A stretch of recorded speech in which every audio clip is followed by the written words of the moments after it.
10 ذوالحجہ کا دن قربانی کا دن ہوتا ہے۔ میرے عزیزوں، یہ بہت قیمتی دن ہے۔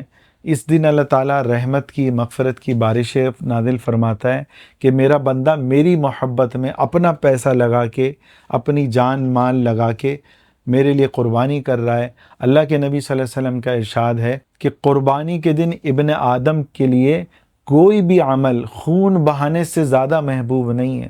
جتنا بھی کوئی بڑا عمل ہو، قرآن پڑھنا، طواف کرنا، کچھ بھی، ذکر بھی، خدمت خلق، فرمایا کہ قربانی سے زیادہ محبوب اس دن کوئی بھی عمل اللہ کو نہیں ہے کہ جس پہ قربانی واجب ہوگی وہ قربانی کرے۔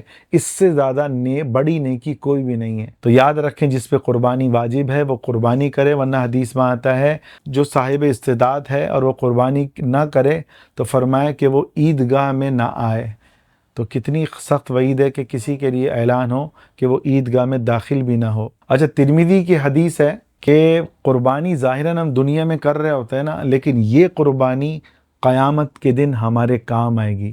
حدیث میں آتا ہے قربانی قیامت کے دن اپنے سینگوں، اپنے بال اور اپنے کھر سمیت آئے گی۔ اس حدیث کی وضاحت ایک دوسری حدیث میں ملتی کہ بندہ جو دنیا میں قربانی کر رہا ہوگا وہ قربانی قیامت کے دن میزان میں بھی تولی جائے گی، مگر وہ اخلاص سے ہو۔ یاد رکھیں، قربانی کا خون زمین پر گرنے سے پہلے اللہ اس نیکی کو قبول کر لیتا ہے۔ سوچیں، ابھی جانور کا خون زمین تک پہنچا نہیں، اس سے پہلے اللہ اس قربانی کو قبول کر لیتے ہیں۔ کیوں؟ اللہ دل کو دیکھ رہے ہوتے ہیں۔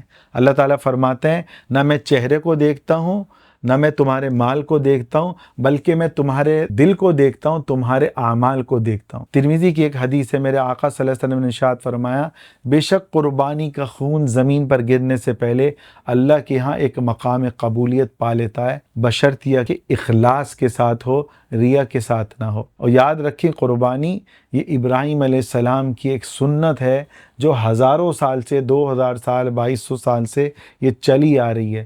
یہ صرف ایک رسم نہیں ہے، یہ ہمارے اس باپ کی یاد ہے جس نے اللہ کے حکم پر اپنے بیٹے کی گردن پر چھری چلانے میں بھی ایک سیکنڈ نہیں لگایا اور چلا بھی دی۔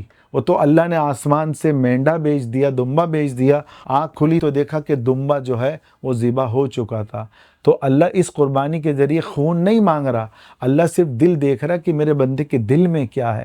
وہ میرا بندہ دل سے گناہوں سے بچتا ہے، دل کی خواہشات کو بھی مارتا ہے کہ نہیں مارتا۔ صحابہ نے عرض کیا، یا رسول اللہ، یہ قربانیاں کیا ہیں؟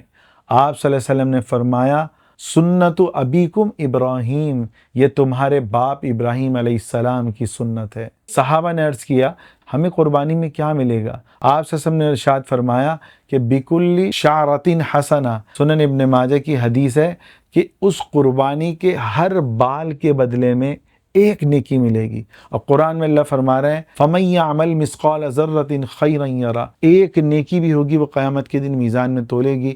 وَمَن يَعْمَلْ مِثْقَالَ ذَرَّةٍ شَرًّا يَرَهُ، ایک گناہ بھی ہوگا وہ تولا جائے گا، زمین آسمان سے برابر بڑا میزان ہوگا، نیکی گناہ دونوں تولے جائیں گے۔ ایک نیکی کم ہوگی نا، بندہ جہنم میں ڈال دیا جائے گا۔ تو میں لوگوں کو یہ مشورہ دیتا ہوں، اللہ نے آپ کو استعداد دی ہے، آپ 30-40 لاکھ والا جانور قربان کرتے ہو، آپ اس کی جگہ 3-3 لاکھ والے 10 جانور قربان کرو۔ ایک جانور کے جسم پہ 2 لاکھ بال ہیں تو 10 جانوروں کے جسم پہ 20 لاکھ بال ہوں گے، آپ کو 20 لاکھ نیکیاں ملیں گی۔ آپ نیکی کے لیے کر رہے ہو، اللہ کی رضا کے لیے کر رہے ہو، تو آپ بڑے جانور کے فیشن ہم ختم کریں۔ ان کو اسٹیرائڈ دیا جا رہا ہے، ان کو ایسے کھانے کی خوراکیں دی جا رہی ہیں کہ اس جانور سے سانس لینا مشکل ہو جاتا ہے، اس سے چلنا مشکل ہو جاتا ہے۔ یہ ایسا ہی ہے کہ جیسے کسی آدمی کو کھلا کھلا کے موٹا کر دیا جائے۔ تو کوشش کریں، جب آپ کو پتہ ہے کہ قربانی کے جسم پہ جتنے بال ہوں گے اتنی نیکیاں ملیں گی، تو آپ چھوٹے چھوٹے زیادہ جانور کرو، اس سے غریبوں کو بھی زیادہ گوشت ملے گا، آپ کو بھی زیادہ نیکیاں ملیں گی۔ پھر بھی اگر لوگ بڑی قربانی کرتے ہیں تو اللہ ان کو ہدایت دے۔ اچھا، قربانی وہ عمل ہے جس کو آپ صلی اللہ علیہ وسلم نے ساری زندگی کیا۔ صحیح بخاری کی حدیث ہے، نبی صلی اللہ علیہ وسلم نے 2 سینگوں والے خوبصورت مینڈوں کی قربانی کی، یعنی دمبوں کی قربانی کی۔ پھر آپ صلی اللہ علیہ وسلم سے ایک ہی موقع پر 63 اونٹ، 63 اونٹ کو بھی ذبح کرنا ثابت ہے۔